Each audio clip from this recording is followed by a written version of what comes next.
Welcome to civils only. चलिए आज बात करते हैं भारत की जमीन और खेती की। ये एक ऐसा विषय है जो देश की अर्थव्यवस्था और करोड़ों लोगों की जिंदगी से सीधे सीधे जुड़ा हुआ है।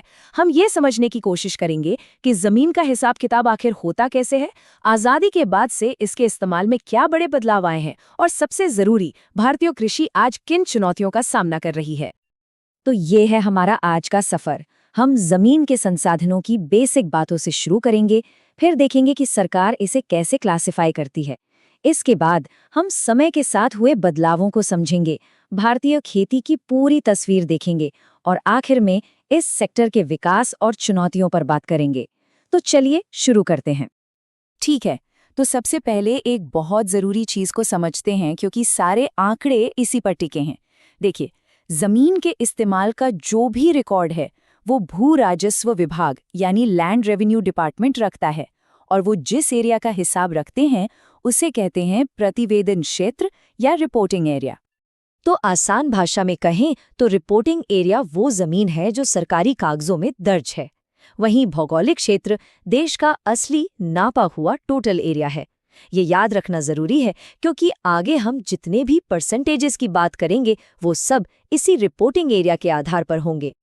तो ये जो रिपोर्टिंग एरिया है ना, इसे भू राजस्व विभाग 9 अलग-अलग हिस्सों में बांटता है। इनको समझना बहुत जरूरी है, क्योंकि इसी से पता चलता है कि हमारी जमीन असल में इस्तेमाल कैसे हो रही है। चलिए एक एक करके देखते हैं। पहली कैटेगरी है वनों के अधीन क्षेत्र। अब यहाँ एक मजेदार बात है, ये एक कानूनी दर्जा है। मतलब सरकार ने किसी जमीन को जंगल के लिए तय कर दिया तो वो इसी कैटेगरी में आएगी, भले ही उस जमीन पर असल में घने पेड़ हों या ना हो। इसके बाद आता है बंजर और व्यर्थ भूमि। इसमें वो इलाके शामिल हैं जैसे रेगिस्तान, चट्टानी पहाड़ या बियर, जहां आज की टेक्नोलॉजी से खेती करना मुमकिन ही नहीं है। तीसरी कैटेगरी वो जमीन है जो खेती के काम नहीं आती। मतलब हमारे घर, शहर, गांव, सड़कें, रेल लाइनें, फैक्ट्रियां, ये सब कुछ इसी में आता है। फिर है स्थायी चरागाह। ये वो जमीन होती है जो ज्यादातर गांव की साझी होती है, जिसे हम साझा संपत्ति संसाधन भी कह देते हैं, और इसका मेन यूज मवेशियों को चराने के लिए होता है। इस कैटेगरी में आते हैं फलों के बाग या दूसरे पेड़ पौधों वाले इलाके। ये ज्यादातर प्राइवेट ओनरशिप में होते हैं, पर इन्हें मेन खेती वाली जमीन में नहीं गिना जाता।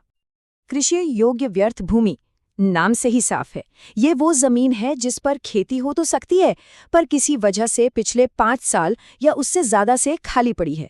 मतलब इसमें पोटेंशियल है। अब है वर्तमान पड़ती भूमि। इसे ऐसे समझिए जैसे जमीन एक छोटा सा ब्रेक ले रही हो। किसान एक फसल के मौसम या 1 साल से कम के लिए खेत को खाली छोड़ देता है, ताकि मिट्टी की ताकत वापस आ जाए। और अगर यही ब्रेक थोड़ा लंबा हो जाए, मतलब 1 साल से ज्यादा पर 5 साल से कम, तो उसे कहते हैं पुरातन पड़ती भूमि। ये वर्तमान पड़ती से थोड़ा लंबा रेस्ट पीरियड है। और आखिर में नवी और शायद सबसे जरूरी कैटेगरी है निवल बोया क्षेत्र। ये वो एक्चुअल जमीन है जिस पर फसलें बोई और काटी जाती हैं। तो ये 9 कैटेगरी मिलकर बनता है भारत का पूरा रिपोर्टिंग एरिया। अब असली सवाल ये है कि आजादी के बाद से इन सब में क्या बदला है। तो चलिए जरा समय में पीछे चलते हैं और देखते हैं कि भूमि उपयोग का ये पैटर्न बदला कैसे है। हम 1950-51 के आंकड़ों को 2019-20 के आंकड़ों से कंपेयर करेंगे। ये चार्ट देखिए, कहानी एकदम साफ नजर आती है। 3 चीजों में जबरदस्त इजाफा हुआ है: गैर कृषि उपयोग वाली जमीन, वन क्षेत्र और खेती वाली जमीन। लेकिन जमीन तो उतनी ही है, तो सवाल ये है कि ये जमीन आई कहाँ से? जाहिर है किसी दूसरी कैटेगरी में कमी आई होगी। तो देखिए, गैर कृषि भूमि का बढ़ना तो सीधा सीधा हमारी बढ़ती इकॉनमी, शहरों और इंफ्रास्ट्रक्चर का नतीजा है। वन क्षेत्र का बढ़ना ज्यादातर एक एडमिनिस्ट्रेटिव चेंज है। मतलब ज्यादा जमीन को कानूनी तौर पर वन क्षेत्र घोषित कर दिया गया। और खेती का एरिया इसलिए बढ़ा क्योंकि जो कृषि योग्य व्यर्थ भूमि थी उसे खेती में ले आए। तो फिर जमीन कम कहाँ हुई? कमी आई बंजर भूमि में, कृषि योग्य व्यर्थ भूमि में और चरागाहों में। और ये हमें सीधे सीधे बताता है कि बढ़ती आबादी और अर्थव्यवस्था का हमारी जमीन पर कितना जबरदस्त प्रेशर है। और जमीन पर ये जो दबाव है, ये सबसे ज्यादा महसूस होता है खेती में, जो आज भी हमारे देश की रीढ़ है। भारतीय कृषि को समझने के लिए इसके फसली मौसमों को समझना जरूरी है। भारत में खेती का पूरा साइकिल 3 मौसमों पर टिका है। मॉनसून वाली खरीफ, सर्दियों वाली रबी और इन दोनों के बीच आने वाली छोटी सी गर्मी की फसल, जिसे जायद कहते हैं। चलिए अब देश की 2 सबसे जरूरी फसलों पर नजर डालते हैं। चावल, जो हम में से ज्यादातर लोगों का मुख्य भोजन है। वैसे तो ये पारंपरिक रूप से पूर्वी भारत की फसल है, जहां नमी ज्यादा होती है, लेकिन हरित क्रांति के बाद सिंचाई की मदद से ये पंजाब और हरियाणा जैसे राज्यों तक भी पहुंच गया। चावल के बाद दूसरा नंबर आता है गेहूं का। ये रबी की फसल है, इसलिए इसकी खेती सर्दियों में उत्तरी मैदानी इलाकों में ज्यादा होती है और ये सिंचाई पर बहुत ज्यादा निर्भर है। आज़ादी के बाद से भारतीय कृषि ने एक लंबा और बहुत बड़ा बदलाव देखा है। चलिए देखते हैं कि ये सफ़र कैसा रहा।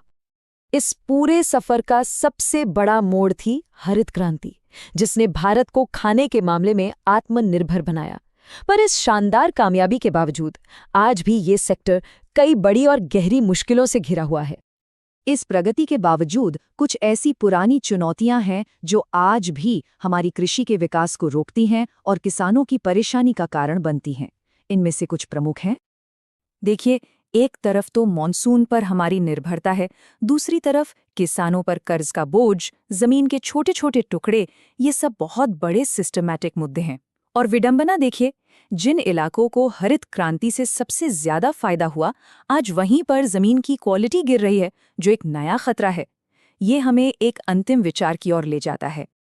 तो ये सब हमें एक बहुत बड़े सवाल पर लाकर खड़ा करता है। हमारी जमीन तो उतनी ही है, पर उस पर खेती, उद्योग और शहरों का दबाव बढ़ता ही जा रहा है। तो सवाल ये है कि भारत इन सब जरूरतों और पर्यावरण की सुरक्षा के बीच संतुलन कैसे बनाएगा। अगर आपको ये वीडियो फायदेमंद लगी तो वीडियो को ज़्यादा से ज़्यादा शेयर करें, लाइक करें और चैनल को सब्सक्राइब करें। और कोई सुझाव हो या टॉपिक सजेस्ट करना हो तो कमेंट ज़रूर करें। साथ ही वन डे एग्जाम से रिलेटेड करंट अफेयर्स सीरीज और हमारा मेंस रिलेटेड पॉडकास्ट ज़रूर देखें। धन्यवाद।